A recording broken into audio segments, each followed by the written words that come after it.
Flag burning is declared free speech on this day. Welcome back to On This Day. Today's date is June 21st, 2023. It is the 172nd day of the year. There are 193 days left in 2023. It is the 25th Wednesday in the 25th week and the first day of summer. Congratulations, we made it. There are 94 days left until fall. Today is National Summer Solstice Day. It says it's National Day. I just thought it was kind of this thing, like, why national? Anyway, that's what they call it. This is the longest day of the year. It is observed either on June 20th, 21st, or 22nd, but this year it falls on June 21st. The timing shifts because it depends on where the sun reaches at its northernmost point from the celestial equator. I can't even say celestial today. That's a rough word for me today. Other days I think I could say it. Today, it ain't working for me. You know what I mean? Here it is, in print for you. All right, let's see what else June 21st has given us. 1898, the United States captures Guam from Spain. The few warning shots fired by the U.S. naval vessels are misrepresented as a salute by the Spanish garrison, which is unaware that the two nations were at war. Yeah, they didn't have, telegrams, telephones, or satellite dishes back in the day. So they thought they were, hi, we're here. Lack of communication. Interesting story about that. When, I forget what island it was, but during the Pacific War, we had taken over one of the islands from Japan, and Japan was defeated at this point. And as the soldiers and Marines were moving into the island, the Japanese had surrendered, and they were seen walking down the road. Well, every time a military vehicle passed by, they would turn their back to it. And the Marines and the Army guys thought this was a sign of disrespect. To the Japanese, it wasn't. It was like an honorable thing. They couldn't face the people that conquered them. Like they weren't worthy to look upon them. It was that type of samurai mentality, I guess you could say. 1942, World War II, a Japanese submarine surfaces near the Columbia River in Oregon, firing 17 shells at Fort Stevens in one of the only handful of attacks by Japan against the United States mainland.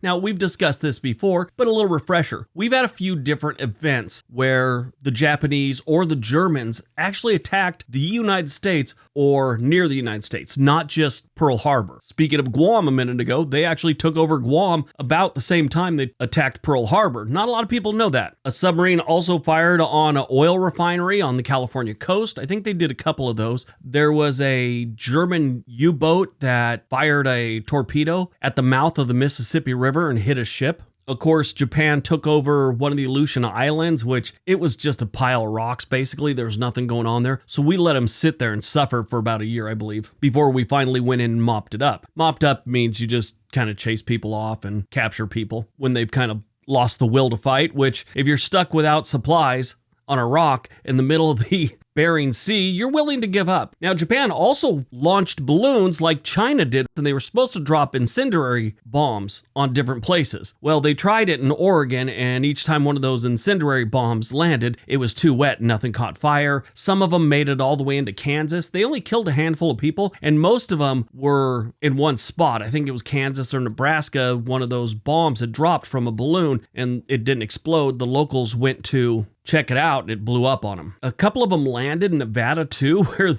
farmers were using the balloon material to cover their crops or something. And in one other event, a resort in New Jersey saw a U.S. Coast Guard ship fighting it out with a submarine just off the coast. Now, did they have anything major like when we dropped 2 atomic bombs on Japan? No. Did they take over any serious real estate from the United States? No. I mean, we did it to Germany. We basically walked in halfway. But they did do some things just to keep us on our toes and let us know they were there and capable of hitting us if they wanted to. We did the same thing to them. The Doolittle raid right after Pearl Harbor was a mission of no return. A bunch of bomber pilots flew off an aircraft carrier, which was too small for these bomber pilots. They barely got in the air, but they didn't have enough fuel to get back to the aircraft carrier, so they were to drop bombs on Japan and then just fly into Ally-controlled China. And not everyone survived. Very few, actually. 1964, 3 civil rights workers, Andrew Goodman, James Chaney, and Michael Schwerner, are murdered in Mississippi by the Ku Klux Klan. 1970, Penn Central declares Section 77 bankruptcy, in which would be the largest U.S. corporation bankruptcy to date.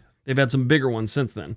1973, in its decision in Miller v. California, the Supreme Court of the United States establishes the Miller test for determining whether something is obscene and not protected by speech under the U.S. Constitution. 1982, John Hinckley is found not guilty by reason of insanity for the attempted assassination of U.S. President Ronald Reagan. He's out of jail now, or out of the mental institute he was in. He has a YouTube channel, and he wants to be a musician.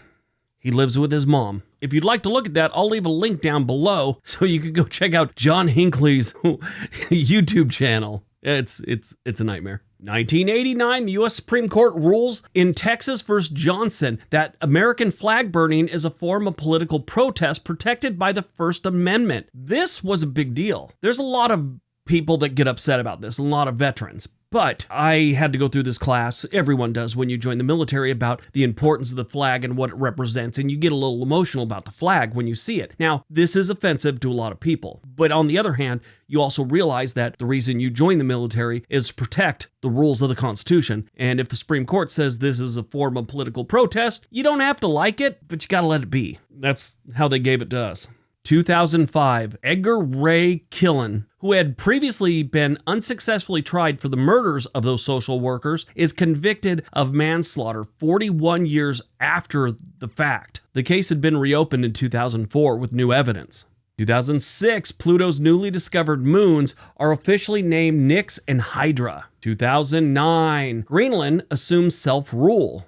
Premiered on June 21st, 2016, Internet Famous. Now, I'm going to tell you right off the bat, don't watch this movie unless you're really into internet celebrities. This is a mockumentary on internet celebrities in which web stars take part in a talent contest that could turn one of them into a superstar. The film was the first feature to be produced by Maker Studios. It was made available to watch on Netflix about 1 month after it premiered on iTunes. Now, Maker Studios, this is where the interesting part is. There was a YouTube channel, it's still going on to this day, it's not what it used to be, called Shaytards, which this man named Shay Carl, he was one of the first original vloggers on YouTube, and he's like one of the original superstars. His first video was called Shaytards because he put one of his wife's like dance leotards on and danced around. That's how it got the tards. It wasn't some bad thing. But he turned his channel into basically a studio and launched a bunch of YouTube stars and created some feature films and a whole bunch of stuff. And then his wife caught him with a stripper and things kind of went down because he was projecting this whole wholesome thing, and it was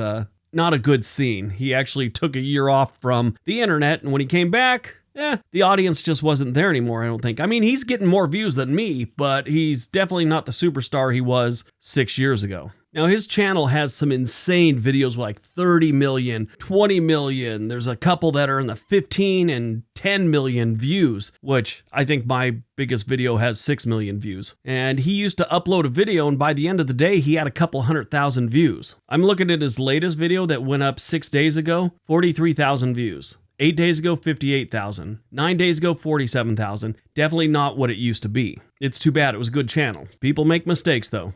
Anyway, it's kind of entertaining, the movie. It's just not for everyone. But if you're into old YouTube stars and stuff like that, it's got Shane Dawson in it, Tay Zonde, who sang that song Chocolate Rain, a few other people. Born on this day, Prince William, Prince of Wales. He is the eldest son of King Charles III and Princess Diana, who is the first in line to become the head of the 53-member Commonwealth of Nations and the constitutional monarch of 16 sovereign states. Basically, he's going to be the King of England someday. When he was young, he played football, shot clay pigeons, and wanted to be a police officer so he could protect his mother. But he turns 41 today. You know what? As far as anyone died today, there was nothing terribly exciting past the civil rights workers who we've already talked about. So we'll end the video here. Everybody have a great day. Be nice to each other.